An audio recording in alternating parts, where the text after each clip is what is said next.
And next, we are very fortunate to have the next speaker, who is so bold enough to speak up her emotions and bear all the realness so that we can have the courage to bear ours. And with her is her anchor, her loving and supportive husband, who is an entrepreneur as well as the co-owner of Chengal Center. And then we have the expert, a psychiatrist, and also the co-founder of Chengal's Center, bringing over a decade of hospital experience, and who will be sharing his expertise. Now, during the dialogue, you can type your question in Slido, and they will actually answer those questions along the way. All right, so I would like to invite Shirley Tan, Barry Uy, and Dr. Johan Arif.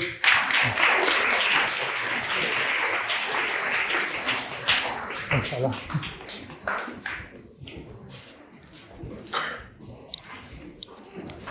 Hi.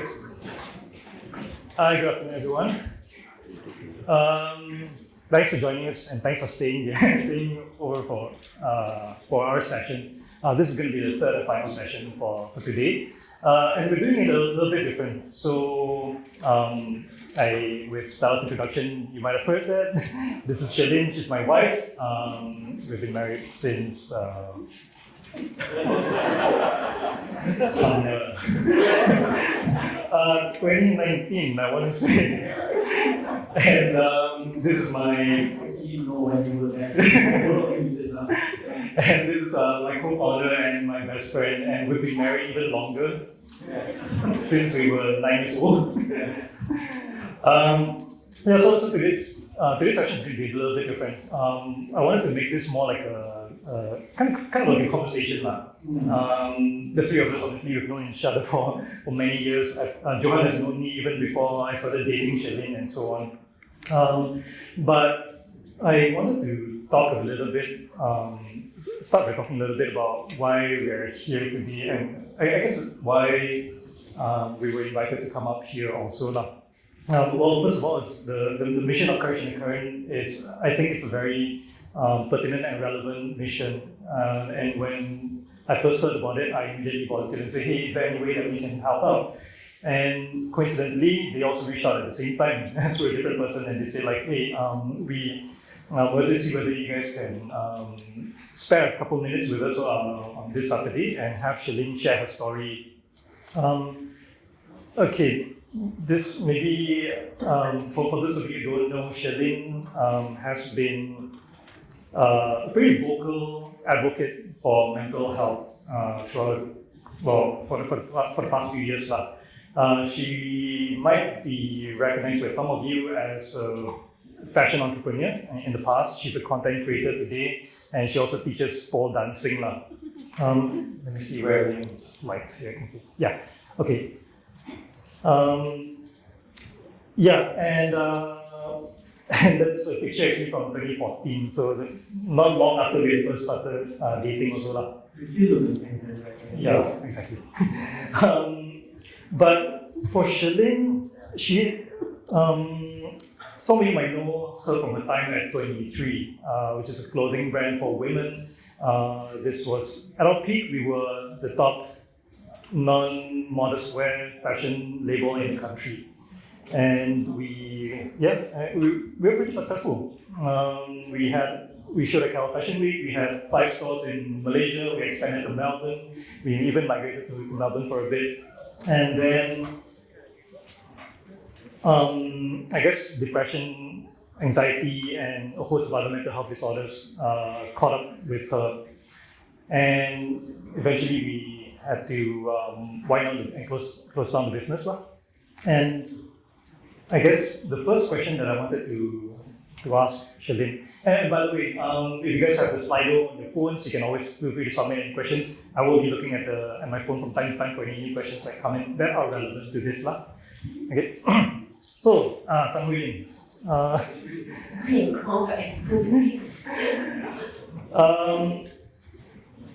Yeah, sorry, just skipping a couple of slides here. At a time when you were a very visible public figure, right? At at the peak of 23. How do you feel, like, because you were already diagnosed at that time, right? Not yet diagnosed. I mean, when you first started, it was Doctor not. also not. No, when you first started, it's not.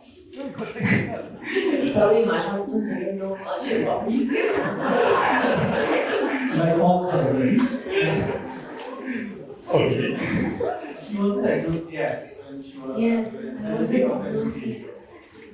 It was only after you came back from Australia, right? Hmm. You had trouble in Australia. Exactly what I said. Oops. But you were already talking about it. You were not formally diagnosed, but you were already talking a lot about mental health and trying to raise awareness around it. How do you find that you have to manage? How were you managing this? Between being a very public figure and still having to act a certain way in the I public. think really feeling like dead inside. Like every day I really don't want to go to the office. Like I feel like I have to fake a facade. Like I'm okay, like being the motivator. Even though sometimes my staff might give me some attitude or things like that, I still have to be, it's okay, everything is good, like I have to fake a facade because I'm the driver for the company as well. So I cannot be myself. Like just now, like the session is talking about feeling my feelings, right? I'm not allowed to feel my feelings at all because I'm the leader of the company. How can I go into the office and say that I don't feel well today or I'm anxious? The moment I step into the office, even though I'm just crying from maybe bullied by suppliers or whatever, like they threatening don't want to manufacture for us, I still have to go in there with a smile. So I was feeling really deep inside, and to be honest, it's not even something that I like to do. I do it is because my parents wanted me to be in business, I'm a very creative person, that's why you see that I'm a pole dance instructor. I actually do well in art, but for my parents, Chinese parents is like, you don't do art, you can't earn money from it, Yeah, so you just have to do in business or become an accountant or like lawyer. So I was really doing this business for the sake of my family. And then after that, I have to fake a facade to go to the office. So to me, like even though my business was doing really, really well, right? I was feeling really dead inside. And how did you manage that then? Like you just had to put on an act or what? I didn't manage it, so I suppressed the feelings. Yeah, that's why I'm constantly have thoughts of self-harming, and also I'm very suicidal. But I never told anyone about it. Like even though my husband, he doesn't know about it because I just don't want to tell anyone, and I'm kind of feeling ashamed of it. Yeah, but that's how I manage it. And throughout this period also, because it was also a process for me to learn as a partner, right? Like what this actually means, whether for herself, for me, for us as a couple. So a lot of times I was also turning to Johan. Free consultation. Yeah, free consultation. So maybe Joe, if you can explain a little bit about the kind of symptoms that Shalene was experiencing, and eventually, Shalene, what were you first diagnosed as, and eventually what was the actual diagnosis? Maybe we can start with what happened that we needed to ask Johan to help us to start with. So I'm not sure if you remember when I was in Australia, I was it's okay if you don't remember. Yeah. So I was having seizure-like symptoms. People with anxiety, right? I'm not sure whether you guys have seen it before or not, but it's like I cannot control, so it's like I'm having seizure, and I started to beat myself, and he has to physically press me down to make sure that I don't harm myself. So that's the start when he noticed that something is wrong with me. Because all this while I've been suppressing, I never tell him anything. But this time, because the physical symptom is so strong, and it happened multiple times, then he started to reach out to his childhood friends, which is Dr. Johan, who is also a psychiatrist. So he started reaching out to him to see how can he help me. And from there onwards, right, that's when my healing journey started. So maybe Dr. Johan can share with us when you first heard about the symptom, what came into your thought and what did you advise us? Okay, I think I remember because I think at that point, Danny was staying in Danny and Shirley were in Australia. And I was house sitting for them for a few years, a couple of years. Yeah, so I just came back from Sabah. I wasn't a psychiatrist yet then, but I have been working in psychiatry for maybe 7-8 years by then. So I was doing my specialty in psychiatry then, and of course when they called me and told me all these things, I remember that Gary was very frustrated, very confused, and it was understandable, right? Like you as a husband, especially in our society where husbands are supposed to be the providers, the protectors, and things like that, but you feel so helpless, right? So it wasn't only Shirley that I had to treat, it was also Gary, and I remember his effect complaint, the seizure-like pain, right? And I figured out that it was a panic attack, right? And I remember Shirley telling me how she couldn't breathe, her mind just ran elsewhere. Sometimes she doesn't even feel like she's in her full body. There's other things like tremors, shortness of breath, chest weakness, all those things up. And it happened at random times. At first, there were triggers, and after that, it started to happen like even when there were no triggers. And I remember clearly that Shirley was telling me that she was afraid that she was going crazy. But again, I was very far away. I suggested, I think, to look for mental health care in Australia. Of course, it's very expensive for foreigners especially. And also that it's not something that it's not like Malaysia. You cannot just walk into a psychiatrist office and say, hey, I want to see Dr. Johan today. You can't do that, right? So that was difficult. I tried to do what I can, having in mind that it's not appropriate for me to help in a way because of our boundaries and ethical issues, being a very good friend to the couple. But also at the same time, I took a Hippocratic oath saying that I will not let people do harm on themselves, right? So ethical difficulties there. So we had to cross a few boundaries. We had to help as much as we can. I think I remember teaching you like breathing exercises. I think I don't remember, but some relaxing exercises. Of course, at that time, the despair that they felt, I also felt because I felt like as a friend, as people that I really cared about, I couldn't really help them.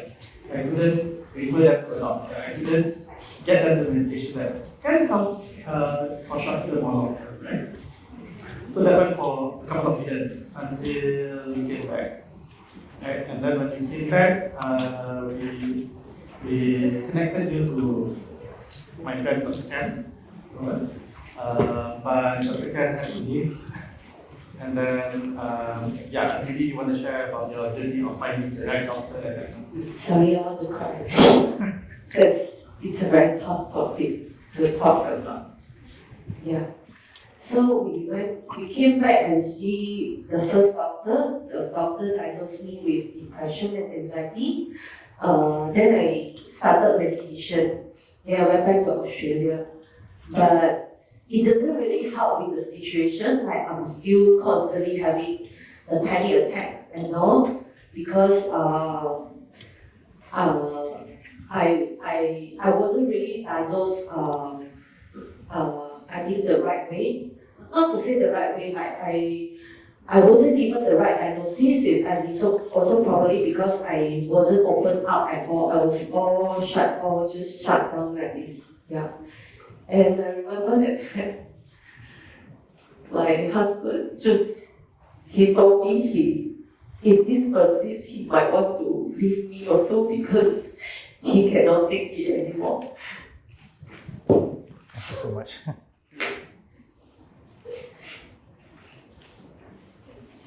Yeah, so it was really hard because I don't know what's going on.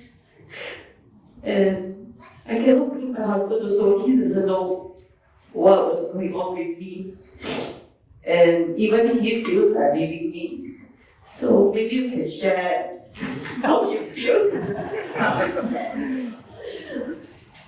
Yeah, so there's actually one question actually from the audience. To Barry, what would you say to partners who are not as empathetic or open as you to learn, allow, and grow with Shilin? So, as you have seen, I mean, it was very confusing for us, even for myself as a partner, right? It's difficult also.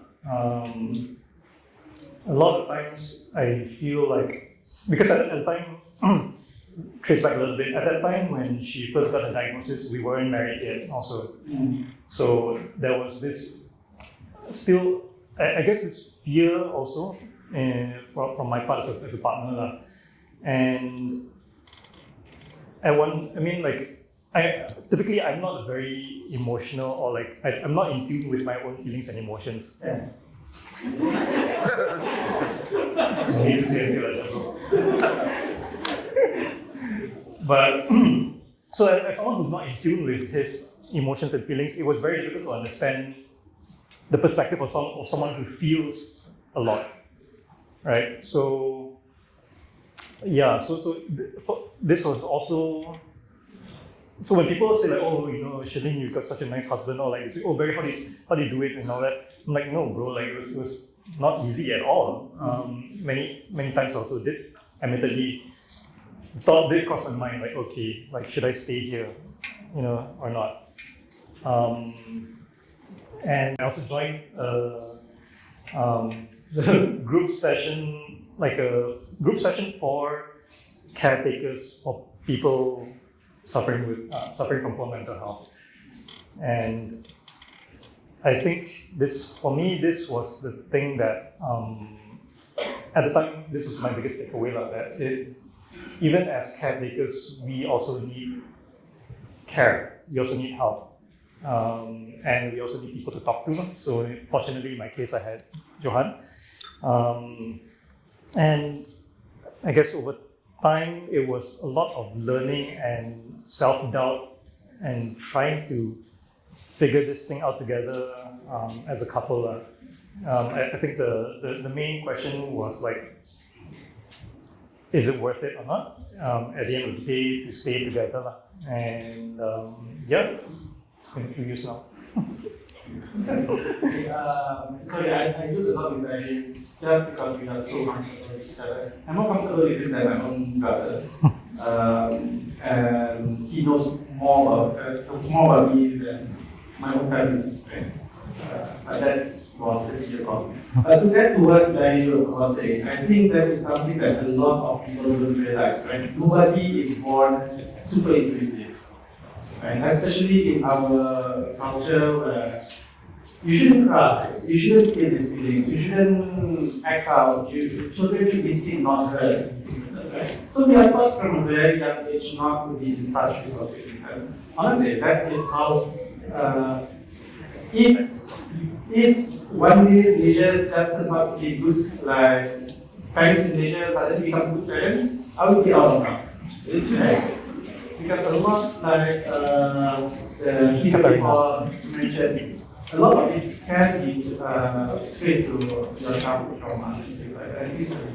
So back to what Barry was saying, as a caretaker, most of us don't know how to care. In fact, when I first started doing this job, I don't know how to earn my clients' mind, right?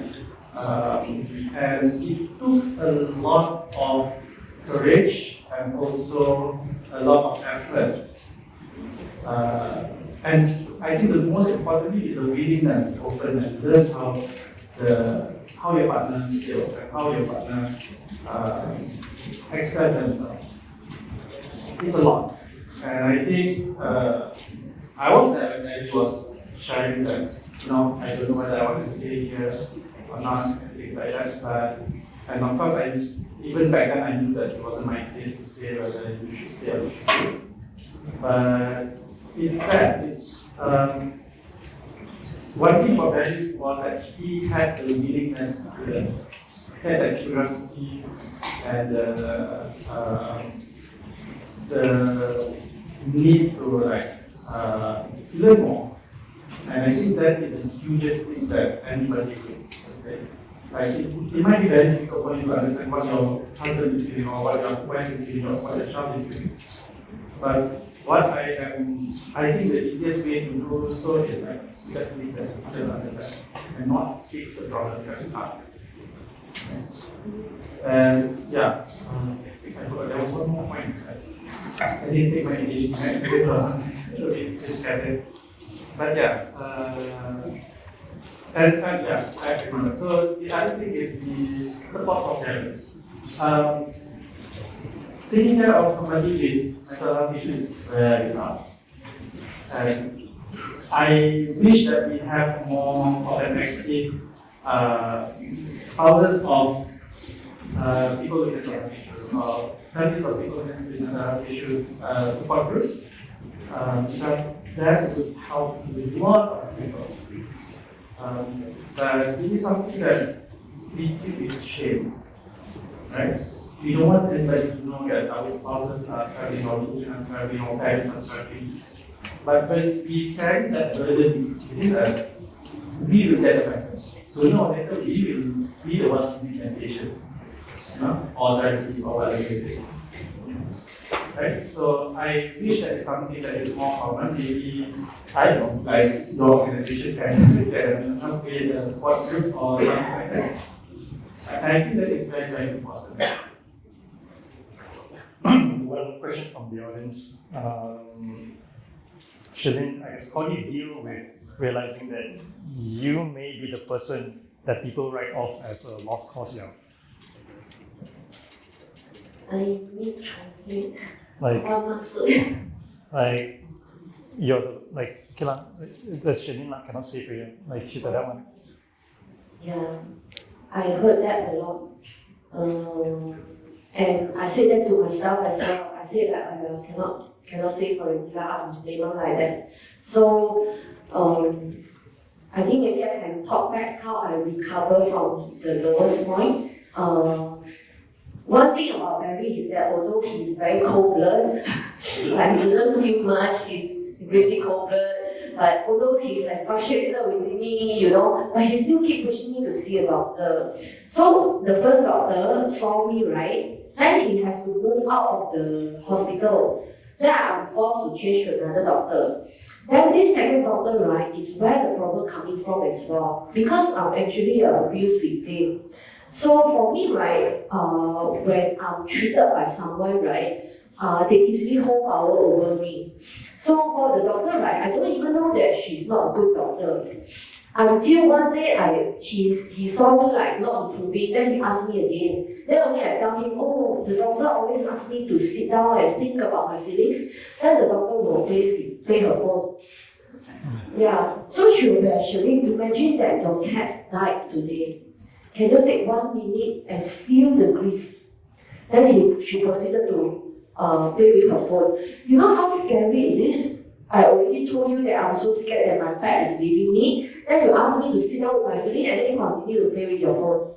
Yeah. So and it happens many, many times.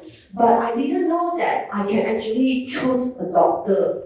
I didn't know that I actually have this privilege. I didn't know. I thought that must be my problem, So after I finally told him, then he started thinking, oh, this is not right, this is not right. So that's when he asked Johan again. Johan recommended another doctor to me. Now this doctor is really my life savior because she finally gave me the proper diagnosis. But it's also because she was managed to dig out something that's very deep about me, which is something that I've never told the public about. And I told you I might not share, but I think today I already cried, I might as well just share it. So it's actually all come from my parents. So my parents are narcissistic parents. which I don't really understand this term. So basically, it's we are like my parents' trophy. So on the outside, my parents will be, look at my daughter, she's so beautiful. But when it comes to when there's no one at home, right, that's when the nightmare started. The finger pointing, you're so ugly, you're so fat, why are you still eating? And the worst thing that a mother can do to her child is that want to kill your child. So my mother said many times, she said I ruined her life. She wants to strangle me and flush me into the toilet. She said this so many times that it's ingrained in me. That's why I always try to harm myself when things doesn't go right. And I didn't know this is a problem. And my mother just basically hated me. I have a sibling, so my brother is the love child. Everything about him is fantastic to my parents, but for me, I'm just the unwanted one. Like, she really hated me, and my father never once helped me. Whenever my mother angry with me, my father would just straight away point at me and say that you are the one who caused your mother to be like this. Imagine living so many years unwanted in your own family. And I never knew this part actually shaped how I behave in my adulthood, I'm always willing to be there, even though my ex-boyfriend was a shit to me, he cheated, I still wanted him, Like no matter what people do things to me, right, I always call back. Because I felt like there's no one in this world who wanted me. So until I met this doctor, then only she diagnosed me with borderline personality disorder and complex PTSD. So that's when my healing journey started, because she changed my medication, and the medication actually really helped to numb my feelings. It's been a long time I wasn't able to cry like this because the medication helped to minimize a little bit with my feelings. Yeah. So today I managed to cry a lot. I feel relieved. So, yeah.